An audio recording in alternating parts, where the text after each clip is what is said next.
Ma'am साहब, इस जगह पे आपका क्या काम है? ये जानना तुम्हारे लिए जरूरी नहीं है। जाओ, जहाँ रुकने के लिए बोला वहाँ वेट करो। ठीक है, जैसी आपकी मर्जी।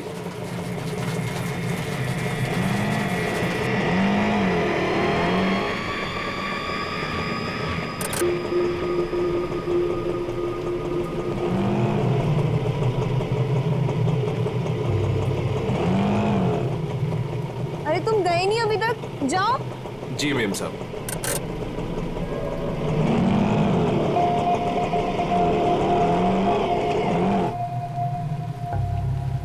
हेलो विशाखा, मैं करिश्मा बोल रही हूँ। मैं एमजी रोड के यहाँ कंस्ट्रक्शन बिल्डिंग पे खड़ी हूँ। मुझे तुमसे तुम्हारी शादी के बारे में बहुत ज़रूरी बात करनी है।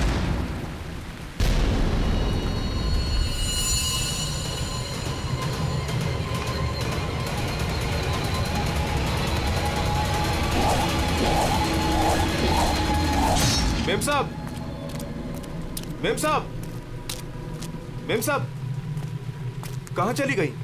मैं तो यहीं छोड़ के गया था। मेम साहब, मेम साहब।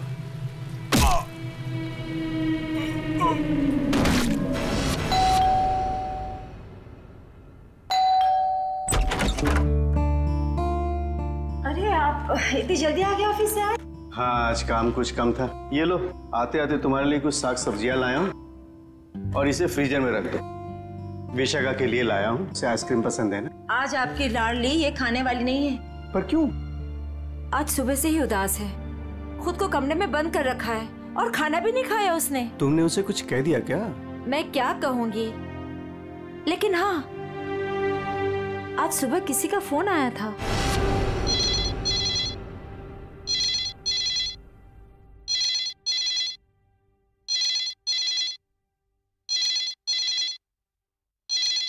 हेलो।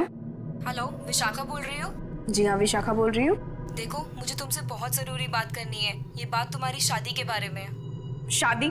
कौन सी शादी? मुझे इस बारे में कोई बात नहीं करनी है। प्लीज मुझे दोबारा कॉल मत कीजिए।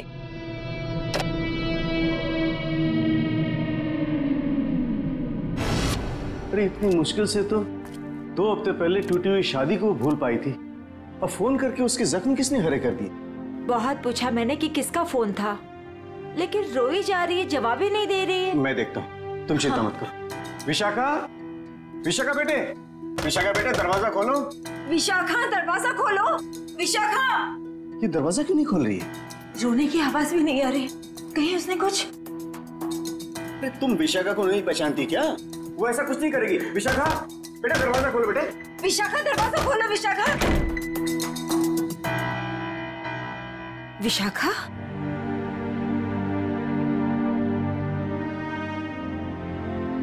विशाखा बेटे, वो शादी वाले फोन कॉल से चिंता में है ना तू? हाँ पापा, काश मैंने उस गलत लड़के से शादी की जिद न की होती। मेरी वजह से आप लोगों को कितना अपमान सहना पड़ा। अरे नहीं बेटी, ऐसा कुछ नहीं है। उस लड़के के साथ तेरी शादी नहीं हुई, ये तो बड़ी अच्छी बात है। उस परिवार से तू बच गई बेटे। हाँ। और फिर हमारे इस लाडो के लिए इस शहर में कोई लड़के की कमी है क्या? हाँ? और क्या, हमारी विशाखा है इतनी प्यारी कि कोई भी लड़का इसे देखते ही पसंद कर लेगा। नहीं माँ, इस बार अपनी पसंद पे भरोसा करके मैं कोई गलती नहीं करना चाहती। आप लोगों की पसंद पे ही मेरी मंजूरी है। अरे हाँ सरिता, कल ठीक 3 बजे लड़के वाले विशाखा को देखने आ रहे हैं, तुम तैयार रहना। आपने पहले क्यों नहीं बताया? ओहो श्रीमती जी, तो अब तो बता दिया ना। हाँ? पापा, मुझे भगाने की बहुत जल्दी है ना आपको? मैं क्यों नहीं, अब इसकी शादी हो जाएगी तो इस कमरे को मैं अपना स्टडी रूम बना लूंगा। अच्छा, तो मैं भी अपना रूम लॉक करके जाऊंगी ससुराल।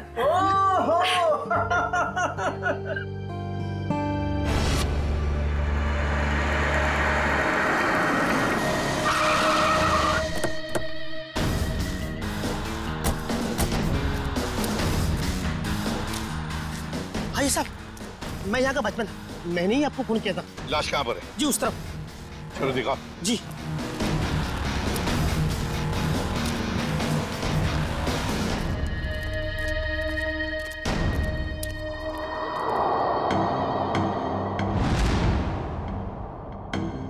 ये ईंटें निकालो।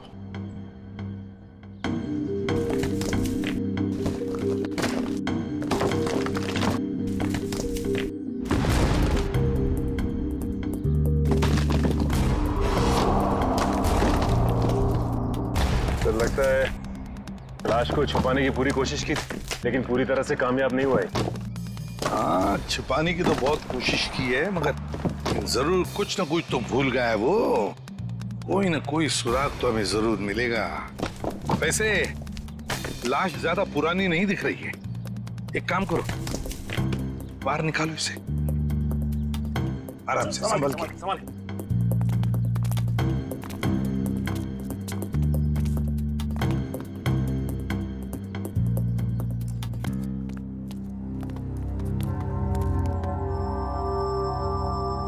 ये देखो, बड़ी बेरहमी से मारा है इसे। सामने से सीधे चाकू घोंप दिया सीने में। हाँ सर, देख के लगता है कि इसे चीखने चिल्लाने का मौका ही नहीं मिला।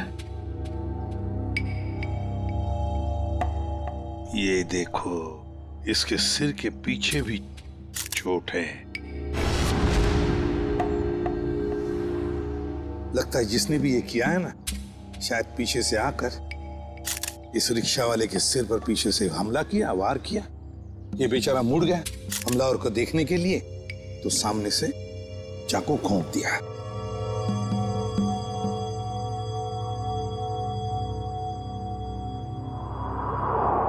जेब में कुछ भी नहीं। लेकिन सर, कोई रिक्शा वाले को क्यों मारेगा? फ्रेडी, इस रिक्शा वाले को पैसे के लिए तो कोई नहीं मारेगा। हो सकता है इस रिक्शा वाले का किसी के साथ झगड़ा वगड़ा हुआ होगा या आपसी दुश्मनी हो, लेकिन अगर इसकी लाश यहाँ पर है, रिक्शा कहाँ पर होगी?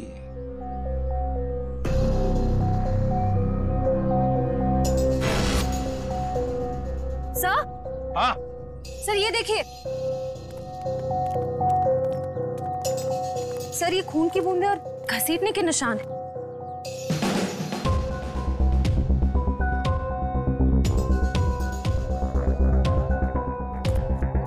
ये देखो, लगता है जिसने भी ये किया है, इस रिक्शा वाले को यहां से घसीट कर वो लेकर गया वहां ईंटों में छुपाने के लिए। वो क्या है?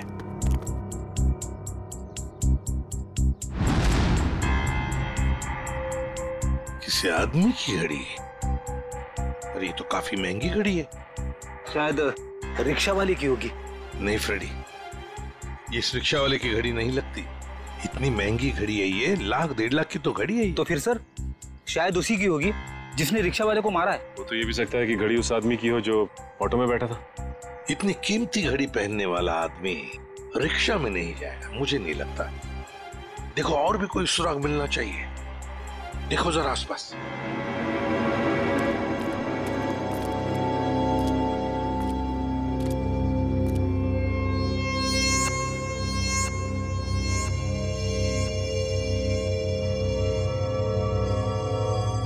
अरे सर, कुछ मिला? हाँ सर, किसी लड़की की ये डायमंड इयररिंग मिली है, यहाँ नीचे गिरी हुई थी। इयररिंग? इसका तो एक ही मतलब हो सकता है, जब ये हादसा हुआ तब कोई लड़की यहाँ पर मौजूद थी। तो खून लड़की ने किया? सचिन, पता नहीं खून किसने किया, लड़की ने या और किसी ने, लेकिन एक बात तो जरूर है कि ये लड़की उस रिक्शा वाले के साथ मौजूद थी। सर, हो सकता है ये लड़की उस ऑटो वाले की सवारी थी। लेकिन लड़की यहाँ ऐसी जगह क्या करने आई थी? कुछ ना कुछ तो और ही चक्कर है। जो भी हो, उस हादसे में जरूर हाथापाई हुई होगी, जिसकी वजह से वहां पर वो घड़ी मिली और अब ये इयररिंग।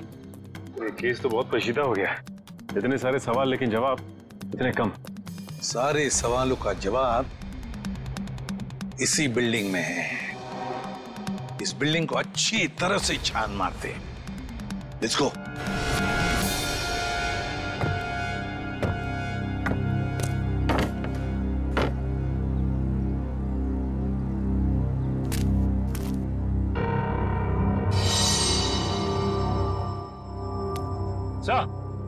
हाँ सचिन, क्या हुआ? ये देखिए, सीढ़ियों पे खून की बूंदें। हाँ, ये देखो, सर ये तो बहुत ही अजीब बात है, लाश वहाँ पर और खून की बूंदें यहाँ।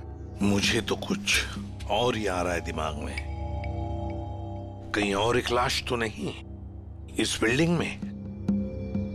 ऊपर चलकर देखते हैं, देखते ये खून के धब्बे कहां तक है।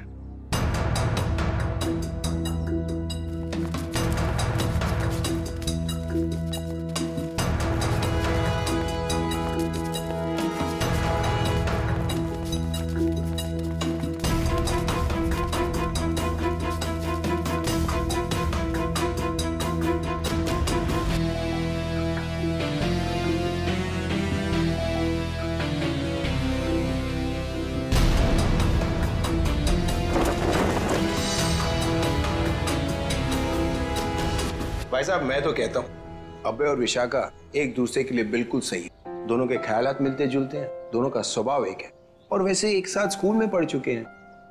बेटा तुमने हमें बताया नहीं कि तुम अभय को पहले से जानती हो? नहीं पापा, अभय मेरी क्लास में नहीं थे। वो क्या है ना अंकल, हम दोनों की क्लासेस सेम थी पर सेक्शन अलग अलग थे।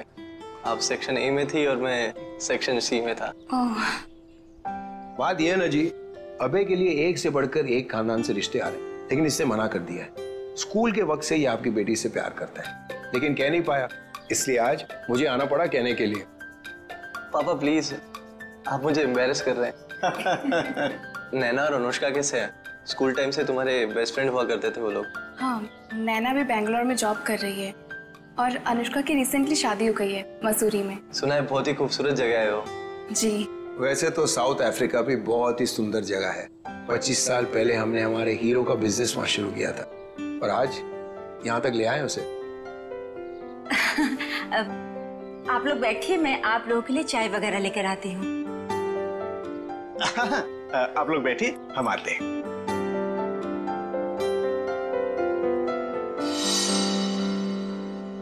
क्या बात है सरिता, क्या हुआ?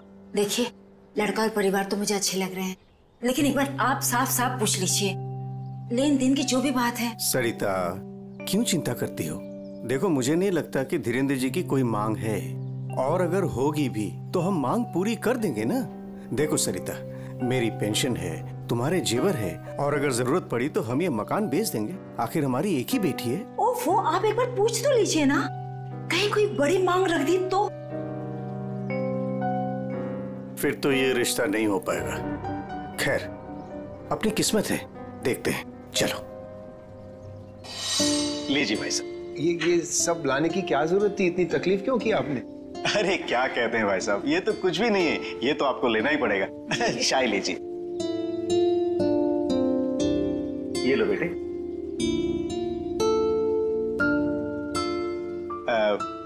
भाई साहब अगर आप बुरा न माने तो कुछ देर हम लोग बाहर चल के आपस में बात कर लेते हैं। अरे इतने में बच्चे भी एक दूसरे से बात कर लेंगे। अरे ये तो बहुत अच्छी बात है, चलिए।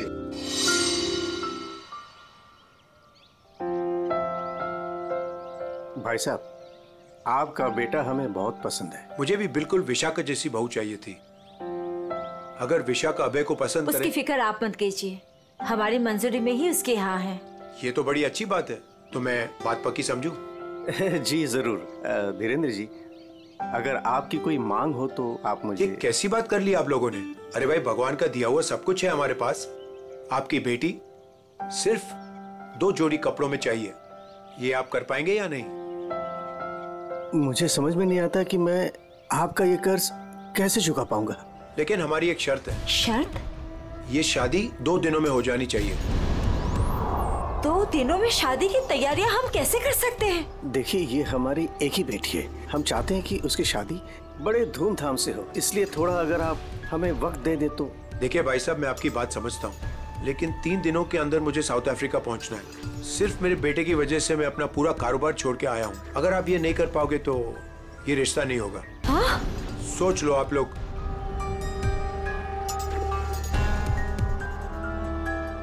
ठीक है भाई साहब, ये शादी परसों ही होगी। ये तो बहुत अच्छी बात है, मुबारक हो। देखिए, आप शादी की तैयारियां कीजिए, पैसे की चिंता न कीजिए, वो हम करेंगे। जी।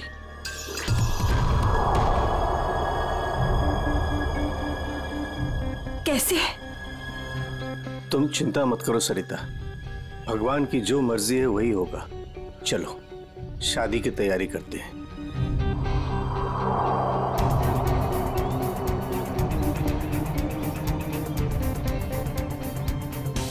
पता नहीं मुझे ये सब ठीक क्यों नहीं लग रहा है। शादी ब्याह जैसी चीज जल्दबाजी में करना, कहीं हम गलत निर्णय तो नहीं ले रहे?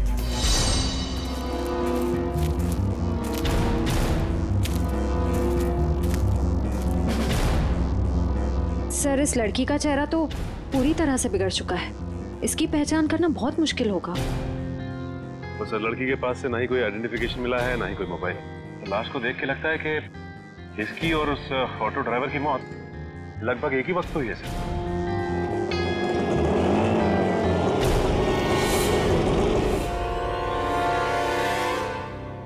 सर, ये लावारिश रिक्शा यहाँ से थोड़ी दूर पे खड़ी हुई थी, लोगों ने मुझे बताया। और सर, ये रहे रिक्शा के पेपर्स। वो लाश इसी रिक्शा ड्राइवर की थी, चमन नाम था उसका। और सर, ये फोटो भी लगी उसकी। हाँ, चमन खुद मालिक था इस रिक्शा का। और कुछ मिला? हाँ सर, मोबाइल मिला है सर, लेकिन सर बैटरी डाउन है इसकी। ठीक है, कोई बात नहीं, इसमें से हमें बहुत कुछ इंफॉर्मेशन मिल सकती है।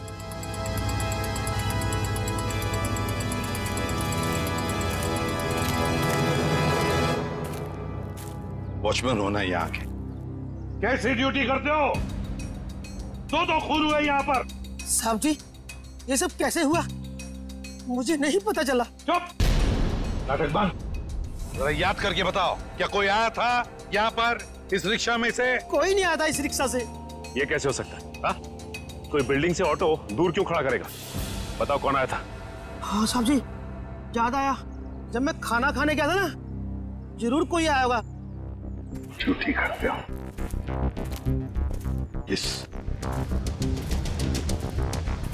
इस चमन की पूरी कुंडली निकालो।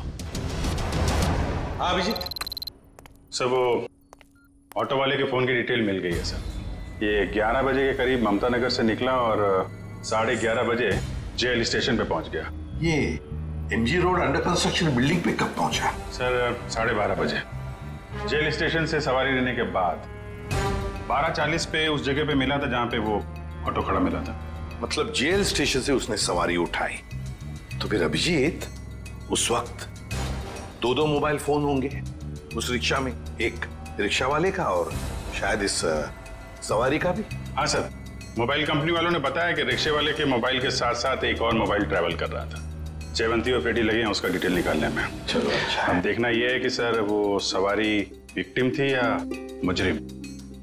सर, हाँ सर, वो जो ऑटो की सवारी का मोबाइल नंबर था वो दिल्ली का नंबर है और किसी करिश्मा के नाम पे रजिस्टर्ड है। दिल्ली? अच्छा, इस करिश्मा के बारे में और कुछ पता चला? नहीं सर, और कुछ डिटेल्स तो अभी पता नहीं चल पाए हैं। ये तो पता चला होगा कि उसने आखिरी कॉल किसको किया। किसी लैंडलाइन नंबर पे किया था आखिरी कॉल।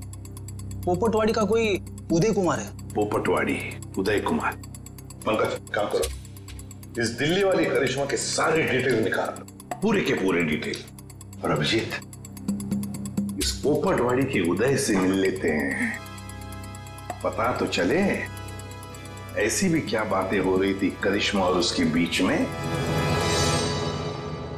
इसका चेहरा तो बहुत बुरी तरह से बिगड़ गया है, एकदम तहस नहस हो गया है। सर, इनके फेस को हम रिकंस्ट्रक्ट नहीं करवा सकते? बहुत मुश्किल काम है तारिका, बहुत वक्त लगेगा। हाँ, लेकिन एक बात जरूर पता चल गई। ये पता चल गई कि ये काम क्या करती थी। क्या काम? तारिका, ये लड़की एक नर्स थी। नर्स? ये देखो, ये देख रहे हो, ये इसकी उंगलियों पर और ये अंगूठे पर ये कौन? ये निशान तो ज्यादातर उन्हीं लोगों के हाथों में होता है ना जो दूसरों को इंजेक्शन देते हैं। एग्जैक्टली तारिका। अब मुझे लगता है ये खून या तो किसी बदले की भावना से किया गया है या फिर कोई प्यार व्यार का चक्कर। प्यार व्यार का चक्कर? तुमको ऐसा लगता है तो तुम फोरेंसिक आते ही क्यों? तुम अब से मत आया करो हमारे लैब में प्लीज। हाँ, अरे ये क्या? हाँ। और अभिजीत, तुम्हारे और मेरे बीच में जो भी था ना, वो खत्म। प्यार का चक्कर।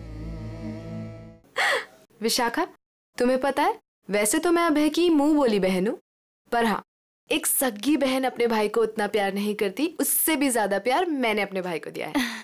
Sweet of you. Thank you so much मेरे भाई को शादी के लिए हाँ कहने के लिए। यकीन ही नहीं हो रहा है ना, इतनी जल्दी सारी तैयारियां हो जाएगी। और आज हमारी बेटी की मेहंदी की रस्म है। तुम ठीक कह रही हो, मगर ये सब कुछ मुमकिन नहीं होता अगर धीरेन्द्र जी हमारी सहायता नहीं करते तो।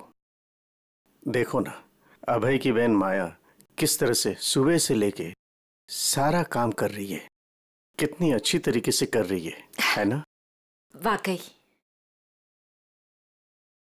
सर, यहाँ पे तो शादी की तैयारियां चल रही है, पूछताछ कैसे करेंगे? वही तो, लेकिन एक बात याद रखना, ऐसे माहौल में जरा समझदारी से काम लेते हैं, किसी को ठेस नहीं पहुंचनी चाहिए, है ना?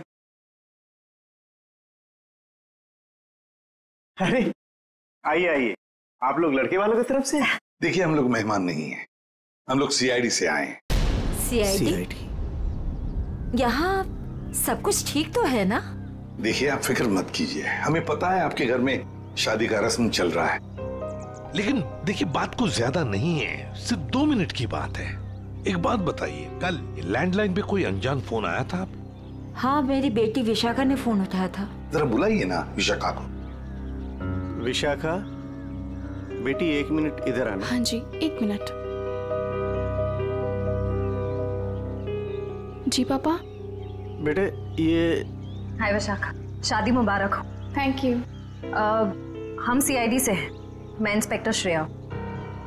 कल सुबह 10 बजे लैंडलाइन पे एक कॉल आया था। जी आया था। किसका फोन था? किसी करिश्मा का फोन था, बट मैं उसे नहीं जानती। अगर तुम उस लड़की को नहीं जानती हो तो उसने तुम्हें क्यों कॉल की? दरअसल वो मुझसे मिलना चाहती थी, पर मैंने उसे मना कर दिया। तुम तो कह रहे हो तुम उसे जानती तक नहीं, फिर भी वो तुमसे बात करना चाहती थी। कोई ना कोई तो वजह जरूर होगी, हैं? बताओ। शायद वो मेरी शादी के बारे में कुछ बात करना चाहती थी। क्या क्या बात करना चाहती थी? कुछ बताया उसने? जी, तब तक तो मुझे भी नहीं पता था कि मेरी शादी होने वाली है। वो शायद मेरी पिछली शादी के बारे में बात करना चाहती थी। मतलब विशाखा, तुम्हारी पहले भी एक शादी तय हो चुकी थी जो टूट चुकी है। देखिए प्लीज, अगर इस बारे में इस वक्त बात न करें तो अच्छा होगा। बड़ी मुश्किल से उस सदमे से ये उभर पाई है। प्लीज। पापा, इट्स ओके, मुझे उस बात से कोई फर्क नहीं पड़ता है। पर आप इस फोन कॉल के बारे में मुझसे इतने सवाल क्यों पूछ रहे हैं? दरअसल बात यह है कि करिश्मा नाम की उस लड़की का। एक मिनट, मैं समझाता हूँ। देखिए, ये करिश्मा जिसने फोन किया था यहाँ पर, हम उससे मिलना चाहते हैं एक केस के सिलसिले में। ये करिश्मा कोई मुजरिम है क्या? क्या इसने कोई जुल्म किया है और ये मुझसे क्यों बात करना चाहती है? देखो, करिश्मा मुजरिम है या नहीं ये अब तक तय नहीं हुआ है। खैर छोड़ो, आप लोग शादी की तैयारियां करो। और विशाखा, हम सब की तरफ से शादी मुबारक हो। Thank you.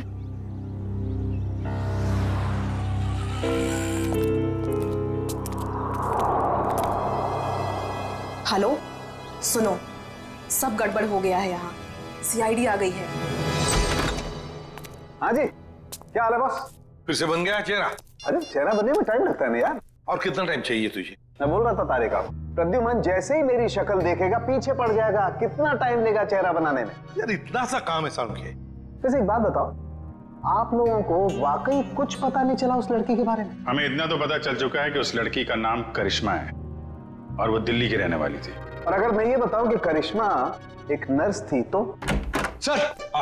सर, उस करिश्मा के बारे में नई बात पता चली सर। वो दिल्ली में 10 स्टार हॉस्पिटल में नर्स है। लो, ये बात अब बता रहे हैं, मैं कब की बता चुका ये बात। 10 स्टार हॉस्पिटल, दिल्ली। वाह यार अभय, बड़ी सुंदर दुल्हन मिली है तुझे, सच्ची।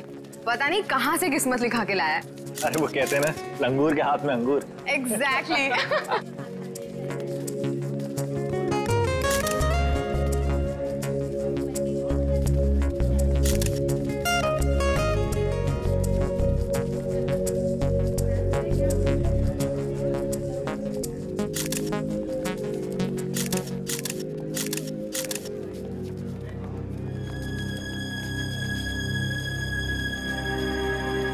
उदय जी आप रो रहे हो? सब ठीक तो है ना? ये तो खुशी के आंसू हैं। आज अपने बेटी को दुल्हन बना जो देख पा रहा हूँ मैं, इसलिए। आपसे कुछ बात करनी थी। हाँ हाँ, तो कहिए ना। यहाँ कहना ठीक नहीं होगा, जरा अंदर चलिए ना। क्यों, हमसे शादी में कुछ कमी रहेगी है क्या? नहीं नहीं नहीं नहीं, वो सब ठीक है, A1। देखिए, सारे मेहमान आ रहे हैं, अगर हम यहाँ से चले गए तो कुछ परेशानी हो जाएगी। फेरे हो जाए, उसके बाद दोनों बैठ करके बातें करते हैं। देखिए, मेहमानों को छोड़िए, आप अंदर चलिए, वरना ये शादी नहीं होगी।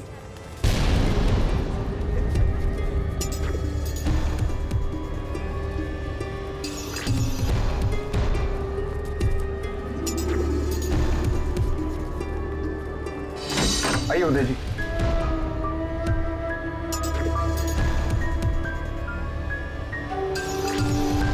धीरेन्द्र जी, बात क्या है आप बताइए ना। देखिए, मेरी परेशानी बढ़ती जा रही है। अरे भाई, परेशान होने की कोई बात नहीं, एक छोटी सी रिक्वेस्ट है। कैसी रिक्वेस्ट? आपको याद है मैं आपके घर आया था आपकी बेटी को देखने, और मैंने आपको कहा था मुझे दहेज बिल्कुल नहीं चाहिए। जी मुझे अच्छी तरह से याद है, आपने कहा था कि आपको दहेज नहीं चाहिए। तो अब क्या चाहिए आपको? मैं अपनी जुबान का पक्का हूँ, कहा ना दहेज नहीं चाहिए, दहेज नहीं लूंगा। हाँ, मगर आपको दहेज नहीं चाहिए तो क्या चाहिए?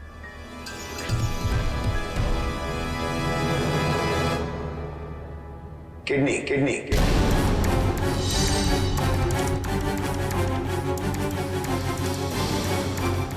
किडनी? पर किसकी?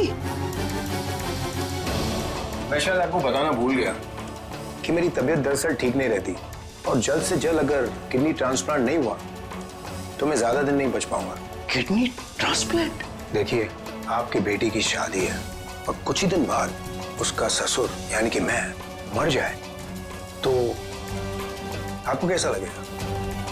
पर धीरेन्द्र जी, मैं अपनी किडनी कैसे, मेरा मतलब। मैंने पूरा पता लगा लिया है, हम दोनों की किडनीज मैच होती हैं। अच्छा, तो इसका मतलब ये शादी ब्याह ये सब ढोंग है। दरअसल आपको मेरी किडनी चाहिए, इसलिए आपने ये सब। अब फेरों में 2 घंटे और, बहुत समय आपके पास, सोच लीजिए। और वैसे भी हम दोनों एक परिवार का हिस्सा बनने जा रहे हैं, तो एक परिवार वाले का फर्ज बनता है दूसरे परिवार वाले की जान बचाने का।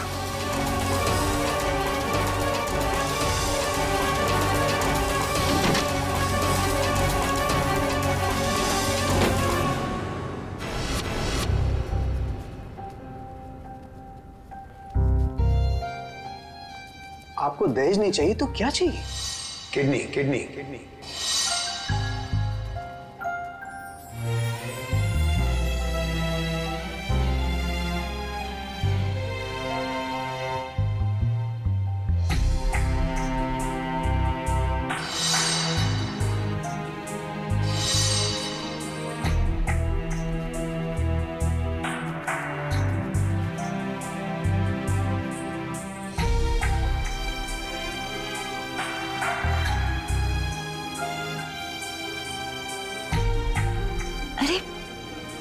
चले गए थे आप? कुमार साहब आए हैं अपनी पत्नी के साथ, वो आपको ढूंढ रहे थे। सरिता, आओ मेरे साथ, 2 मिनट तुमसे बात करनी है। चलो।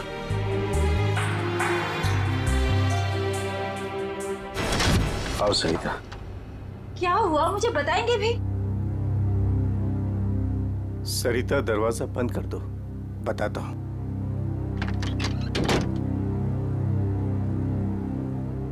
अभी तो बताइए, मुझे बहुत घबराहट हो रही है। धीरेन्द्र जी ने मुझसे कुछ मांगा है। पता था मुझे कि ये शादी दहेज लिए बिना हो ही नहीं सकती। वैसे कितने पैसे मांगे हैं उन्होंने? नहीं, उन्होंने मुझसे पैसे नहीं मांगे। तो फिर? सरिता, उन्होंने मुझसे मेरी किडनी मांगी है। किडनी? हाँ सरिता। हे भगवान, इसका मतलब ये सब शादी वादी ढोंग है। वो आपकी किडनी लेना चाहते हैं? मुझे भी यही लग रहा है। ये अचानक से उनका मेरे घर आना, फिर 2 दिन में शादी, और अब ये सब कुछ। सरिता, मुझे तो इसमें बहुत बड़ी साजिश लग रही है। तो क्या अब हमारी विशाखा की शादी फिर से टूट जाएगी? अगर मैंने किडनी नहीं दी तो ऐसा ही होगा। ना सरिता, तुम मत रो।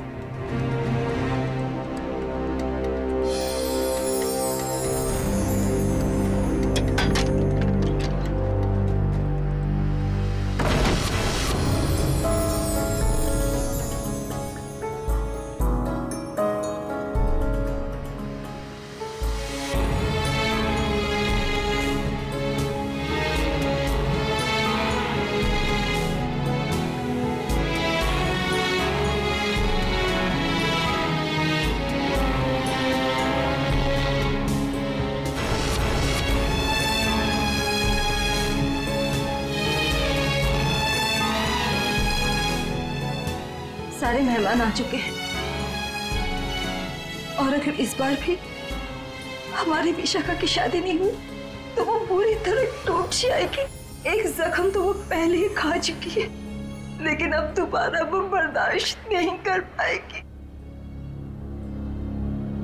मैं जानता हूं सरिता, तुम ठीक कह रही हो, इसलिए मैंने सोच लिया है मैं अपनी किडनी दूंगा। हाँ सरिता। नहीं, अगर आपने किडनी दे दी तो आपका क्या होगा? मुझे कुछ नहीं होगा सरिता। और वैसे भी इंसान के शरीर में 2 किडनियां होती है जिससे उसका शरीर चलता है, लेकिन फिर भी इंसान एक किडनी के सहारे जी सकता है। मुझे ये सब कुछ ठीक नहीं लग रहा है। अगर कुछ ऊंच नीच हो गई तो मैं आपको खोना नहीं चाहती हूँ। नहीं सरिता, मुझे कुछ नहीं होगा, और अगर मुझे कुछ हो भी गया तो कम से कम मेरी आत्मा को ये सोचकर संतुष्टि तो मिलेगी ना कि मैंने अपनी बच्ची की खातिर उसके पैदाइश से लेकर के उसकी शादी तक सब कुछ किया। प्लीज।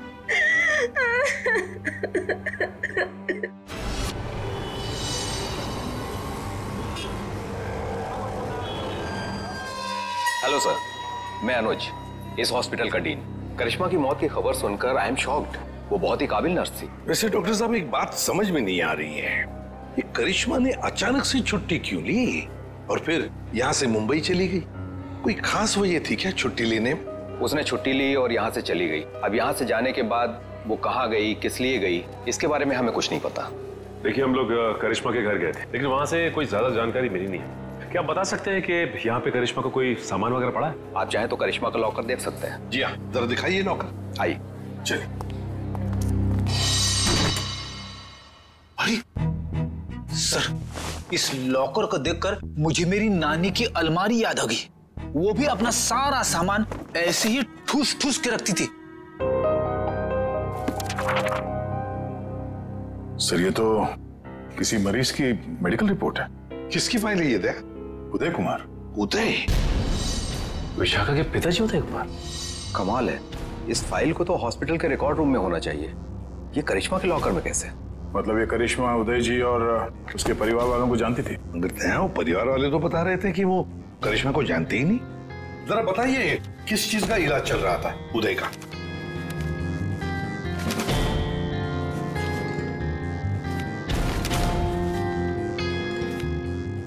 क्या डॉक्टर साहब, आपके चेहरे का रंग उड़ा हुआ क्यों है? उदय जी को फूड पॉइजनिंग थी और उनके सारे टेस्ट किडनी के करवाए गए हैं। क्या? बताइए यार, ये क्या चक्कर है? नहीं नहीं नहीं दया, कुछ ना कुछ तो गड़बड़ जरूर है, कुछ ना कुछ तो गड़बड़ है।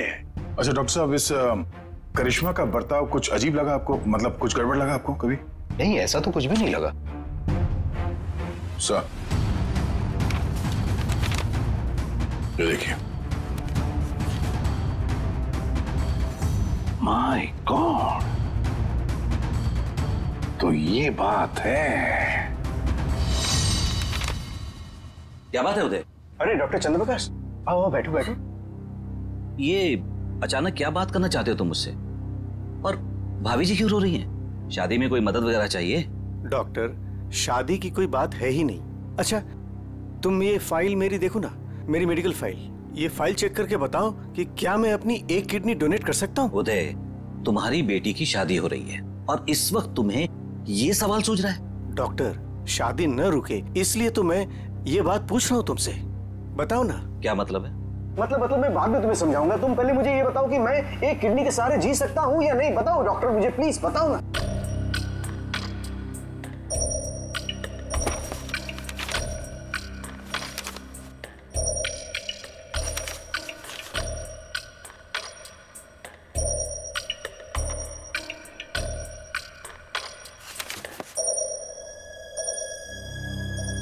डॉक्टर, रिपोर्ट ठीक तो है ना? क्या हुआ चंद्रप्रकाश, बताओ ना कुछ मुझे। क्या किडनी देना जरूरी है? बस तुम इतना ये समझ लो कि किसी के जिंदगी और मौत का सवाल है।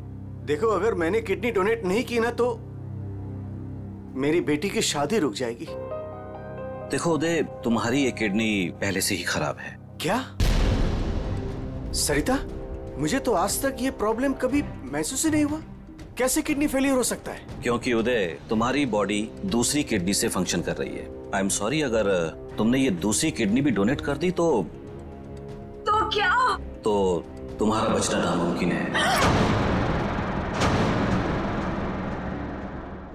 किडनी डोनेट करने के लिए तुम मेडिकली फिट नहीं हो। देखो, ऐसा मत कहो डॉक्टर, मुझे ये किडनी दान करनी ही पड़ेगी किसी भी हालत में। डॉक्टर प्लीज जरा चेक करके बताओ, कोई तो रास्ता निकालो। देखो उदय, फाइनल डिसीजन मैं नई रिपोर्ट के आने के बाद ही दे पाऊंगा, लेकिन इस रिपोर्ट के मुताबिक किडनी डोनेट करना मतलब मौत को दावत देने जैसा है।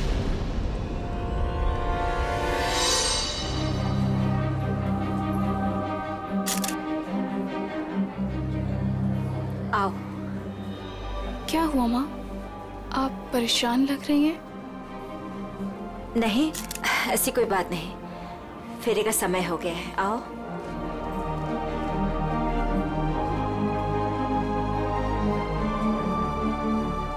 अरे उदय जी, आप ही को ढूंढ रहा था। फेरे लगवाएं या फिर मैं बारात वापस? जी नहीं, बारात वापस ले जाने की नौबत नहीं आएगी। मुझे पता था आप बड़े समझदार इंसान हो, सही डिसीजन लिया। और वैसे आप अपनी बेटी को इतना प्यार जो करते हो, आइए। यकीन नहीं आ रहा है दया, शादी के नाम पे ऐसी सौदेबाजी।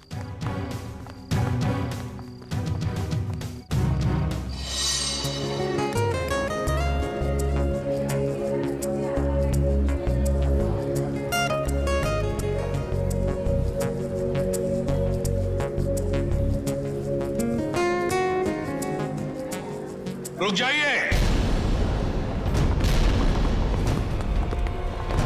सरिता जी, उदय जी कहाँ है? वो तो यही। कहाँ है उदय जी? यही तो थे, कहाँ चले गए?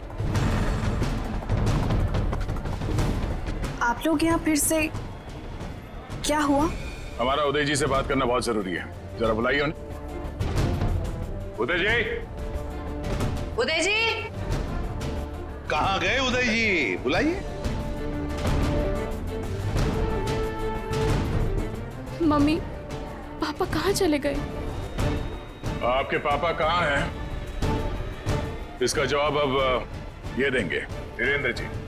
क्यों धीरेन्द्र जी, जवाब देंगे ना? मुझे कुछ नहीं पता।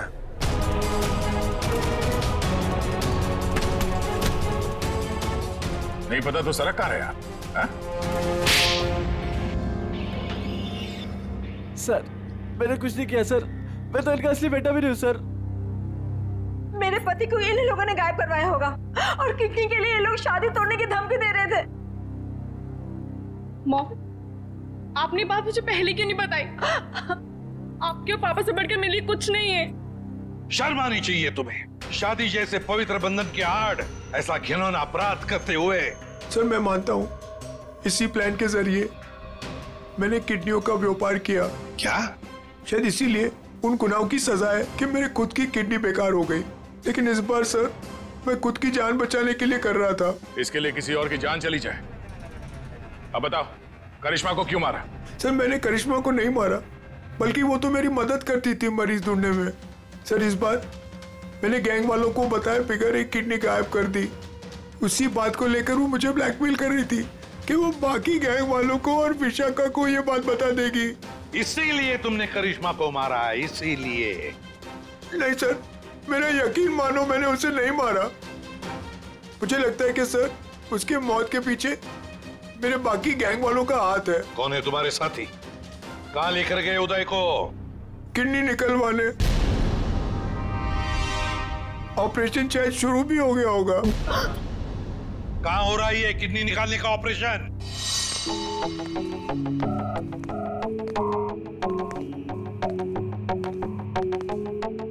चल डॉक्टर, ऑपरेशन शुरू कर। देखो, तुम जो ये कर रहे हो ना, ठीक नहीं कर रहे हो। बकवास बंद कर और अपना काम कर जल्दी।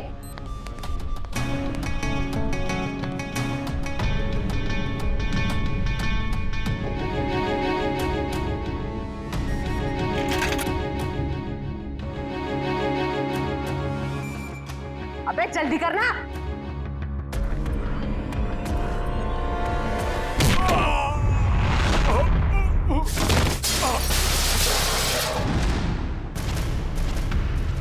कौन है वहां? कौन है?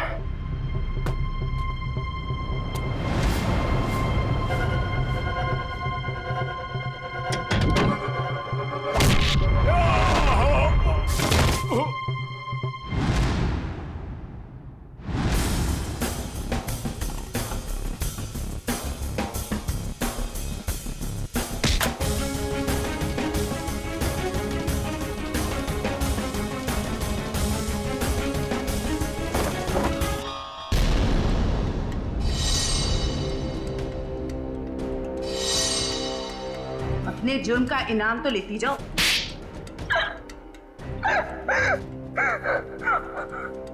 ये सारा षड्यंत्र हमने सिर्फ लोगों की किडनियां हथियाने के लिए किया है। ये सब पता है हमें। ये बताओ करिश्मा को क्यों मारा तुम? क्योंकि करिश्मा हमें धोखा दे रही थी। लेकिन तुमने करिश्मा का खून किया, ये बात तुमने धीरेन्द्र से क्यों छुपाई? ताकि जब धीरेन्द्र किडनी ट्रांसप्लांट के लिए ऑपरेशन थिएटर में आए तो वहां उसे आराम से मार सके, ताकि वो खून ना लगकर एक हादसा लगे। और उदय की किडनी तुम ऊंचे दाम में बेचना चाहती थी, क्योंकि उदय का blood group Bombay blood group है, एक रेयर ब्लड ग्रुप है ना? यही प्लान था सर, लेकिन आप सीआईडी वालों की वजह से वो सब चौपट हो गया। करिश्मा का खून और कितने सारे मासूम लोगों की किडनियों की चोरी, तुम्हें तो फांसी ही होगी। इतना काफी है तुम्हें फांसी के फंदे तक पहुंचाने के लिए। जयवंती, ले जाओ इसे। Sir.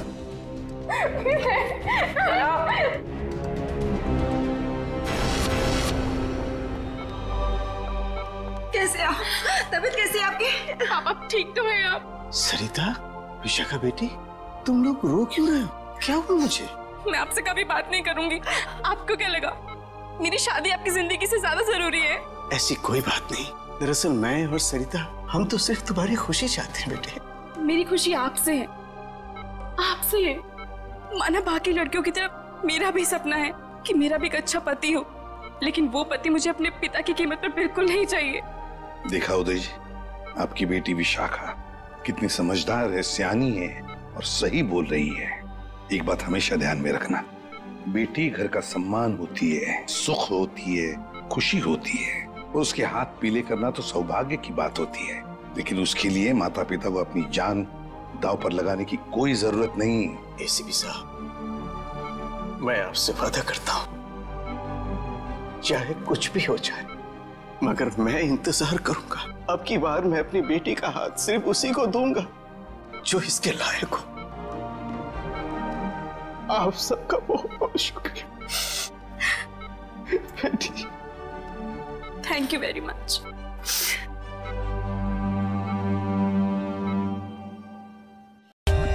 For more updates, subscribe to our channel, click the show links and enjoy watching the videos.